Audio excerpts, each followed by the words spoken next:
In this video, I'm going to be going over the best way to find optimal binds for keyboard and controller, as well as how to find the right sensitivity for you. Really quick before the video starts, if you guys enjoy these, make sure to like and subscribe for the YouTube algorithm, as well as use code dollafn. We hit 300 supporters this month, and there's still 10 more days to get up to 400, so if we hit that, I'd really appreciate it. First up is finding optimal keybinds for building and editing. The most important thing to keep in mind when creating new keybinds is that each finger can only press one button at a time. Your index, middle, and ring finger will always be sitting on the movement keys, so it's important that you pick keys as close to those home keys as possible. For building and editing, there are 5 main binds: wall, ramp, floor, cone, and edit. If possible, you want all those binds to be off of your movement key fingers, or if you need them to be on your movement key fingers, make sure it's only one bind. The best binds for builds and edits are your mouse side buttons, shift, control, or anything else you can press with your pinky, and then whatever bind you can press with your thumb, like V or B. So if you put 2 build binds on your mouse, like wall and ramp, and then 1 build bind on your thumb, like cone on V, and then 1 on your pinky, like floor on shift, that only leaves 1 bind to put on a movement finger.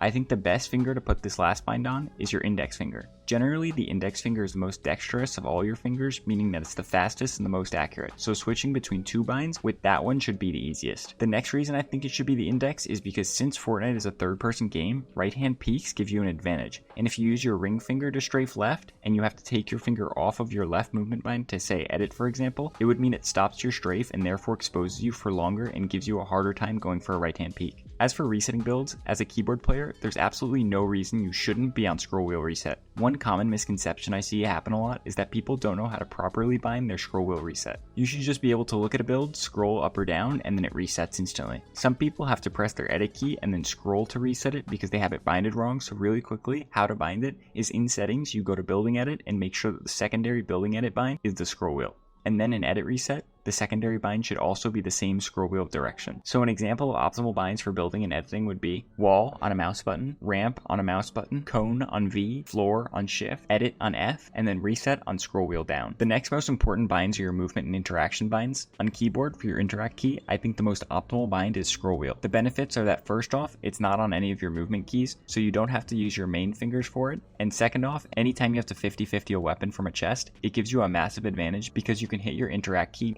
many more times a second than if you were using a normal key. If you run through a pile of loot and your pickaxe is out, you can get everything much easier than if you don't use scroll. The one drawback is that you can't use hold to swap weapons. Like if you want to swap a specific weapon out on the floor but have an empty inventory slot, you can easily bind a second interact key to some random key just for this purpose if you really need it. If you do choose to use scroll, make sure you have tap to interact on or it just won't work. For crouching and tack sprinting, again I think it's important to make them binds that don't affect your movement. I think especially for tack sprinting, if you have to take your finger off of your strafe key to hit the sprint key, you're losing some of that time you're saving by sprinting, by having to run in a suboptimal direction while you switch between keys. I recommend putting crouch on your pinky and tack sprint on your thumb or vice versa. A good bind for both would be control for crouch and then B or C for tack sprint depending on what you're more comfortable pressing with your thumb. And then moving into your inventory binds, the priority is shotgun bind, secondary weapon bind, pickaxe bind, third weapon or mobility slot bind, and then your 2 heal slots. You want your shotgun and secondary weapon binds to be something fast and easy to press since they're the ones you generally hit under the most pressure. The pickaxe should be something at least close to optimal since you have to press it so much in game, and then finally the heal slots should be the least optimal because you almost never need to press them in high pressure situations. Some good example binds for these, without reusing any of the binds I said earlier, would be E for shotgun slot, 1 for secondary weapon slot, and Q for pickaxe. And then for your third slot and heal slot, something like 3, 4, and G would work.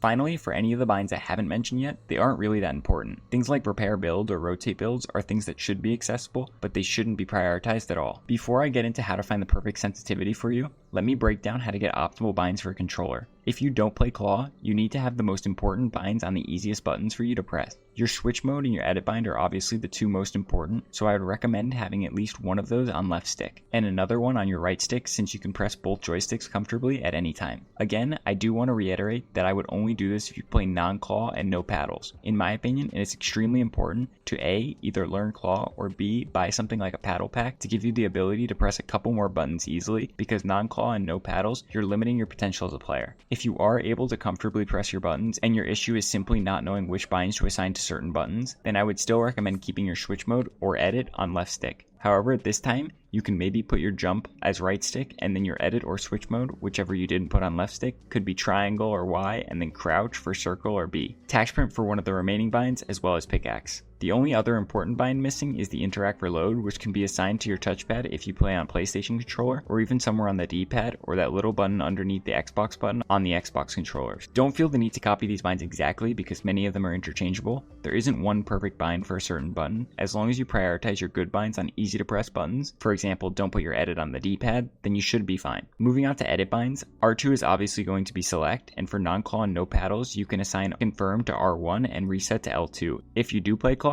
I see a lot of pros like Reet and Death use circle/B to confirm, and then something like right stick or R1 to reset. Now, I'll get into how to find a sensitivity. When trying to find the perfect sensitivity for keyboard and mouse, the first thing you should take into account is the size of your mousepad. For people that have a really large mousepad, it enables them to play on a sensitivity that's lower, while people on a really small mousepad don't have that option.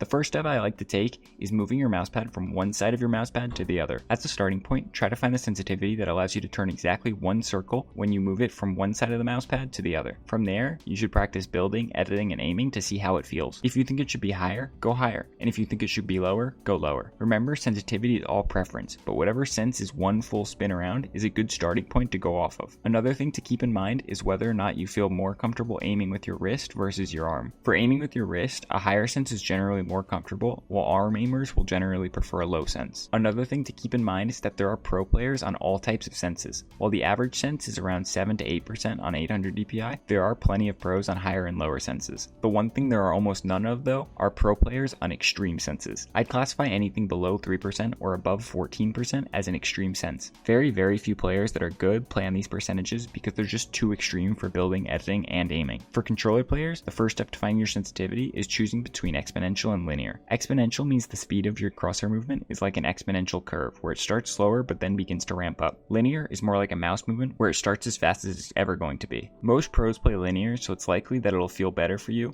but you should choose whichever one feels best. After that, find a pro that you think has a similar playstyle to you and copy their sense. Keep in mind that everyone's game feels a little different, so you'll definitely want to tweak the settings a little bit until they feel perfect for you. The last tip I have for trying to find your perfect sense is to stop changing it. I see so many people change their senses way too often and they never give themselves enough time to actually get used to one. Once you've found a sense that you like, stick to it, aim train, practice, and you will see improvement. And that's for keyboard and controller players. This philosophy applies to your keybinds as well. Changing them over and over and over again before you give yourself time to get used to them will only harm you. You need to give your brain time to develop muscle memory. In general, I think it's really only useful to change your binds and sense if you have a super unoptimal one. If your sense isn't at an extreme where your keybinds aren't terrible, then it's probably not worth the time to change them, and your time would probably be more efficiently spent practicing on your current settings. Especially with sensitivities, if your mouse control is good, then you'll have good aim on any sense. I see so many of the top aimers hit a high score in Kovacs and then switch their sense and have a score just as good. This is because if your mouse control is actually good, then it'll transcend any sensitivity that you play on.